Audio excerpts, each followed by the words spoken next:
If you're looking to get started playing Modern but you don't want to spend too much money yet, I got a pretty good red-blue deck that uses a lot of Modern staples. We do sacrifice some of the cost by not playing some of the really powerful cards, and especially the lands. However, you can add these to the deck over time as those cards hopefully go down in price. One of the main win conditions in the deck is Delver Secrets. At the beginning of our upkeep, if we reveal an instant or sorcery card, we can flip this over and it becomes a 3/2 with flying. Really good for 1 mana, definitely don't underestimate this in Modern. Since we are playing red, we are adding Dragon's Rage Channeler. This is also going to help feed our graveyard with more instances and sorcery cards. When we do get Delirium, this will become a 3/3 with flying. The Magmatic Channeler pairs very well in this deck because it also gets a buff when there are instances and sorcery cards in our graveyard. We just need 4 and this becomes a 2 mana 4/4. We can also tap this card to activate its ability and kind of give ourselves an extra draw or an extra card to play. For only 2 mana, it's pretty powerful and offers some good utility. On the top end of the curve, we're running Tolarian Terror. Even though it costs 7 mana, you're never going to be paying 7 mana with this card. You're typically going to be paying hopefully 1. As long as there are 6 or more instances or sorcery cards in your graveyard, this is only going to cost 1 mana, and it also has Ward 2. So if your opponent wants to target this card, it's going to cost them 2 extra mana just to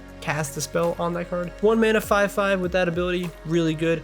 Now, it obviously does not replace the almighty powerful Murktide right now. If you do pick up some copies of Murktide, definitely put it in replace of this card and probably the Channeler. You typically do want 4 Murktides, but again, it's expensive. But Tolarian Terror is a great budget option. For some of the cheap spells, running cards like Consider and Thought Scour, this is going to help fill our graveyard up with really cheap spells, as well as give us some extra draw potential to help find the pieces that we need. Cards like Lightning Bolt and Unholy Heat are our main removal spells in the deck. For Unholy Heat, we really do want to try and get Delirium as quickly as possible. The Channeler and Consider will help us get there. For counterspells, we're running Counterspell and Spell Pierce. Counterspell is just the best counterspell in the game. It does have the requirement of 2 blue, so it can be sometimes difficult to cast on turn 2. Mostly in budget decks because we do have to sacrifice the utility of other lands for the price. Spell Pierce is great because it only costs 1 mana. We definitely want a way of protecting our creatures from other removal spells, and Spell Pierce is just probably one of the best options. For some extra draw and searching, we're playing Expressive Iteration. For what this card does, it's really, really good. For 2 mana, you get to look at the 3 top cards of your library and put 1 of those in your hand. You also exile 1 of those cards and you can play it that turn, so it's essentially almost draw 2, but you get to pick out of 3. It's really good. Lastly, we're playing 3 Bauble because just to have an artifact in the graveyard gives us Delirium a lot more easily. It also works very well with Delver Secrets because if we do find instant or sorcery on the card, we can keep it on top. For lands, we're playing 9 islands and 3 mountains. We're going to prioritize islands because those help us cast things like Consider and Thought Scour, which can help us find our other red sources. We really need access to blue and red on turn 1, so cards like Shivan Reeve will at least give us the opportunity to do so. We're also running 3 Sulfur Falls just as a way to get that extra dual land action.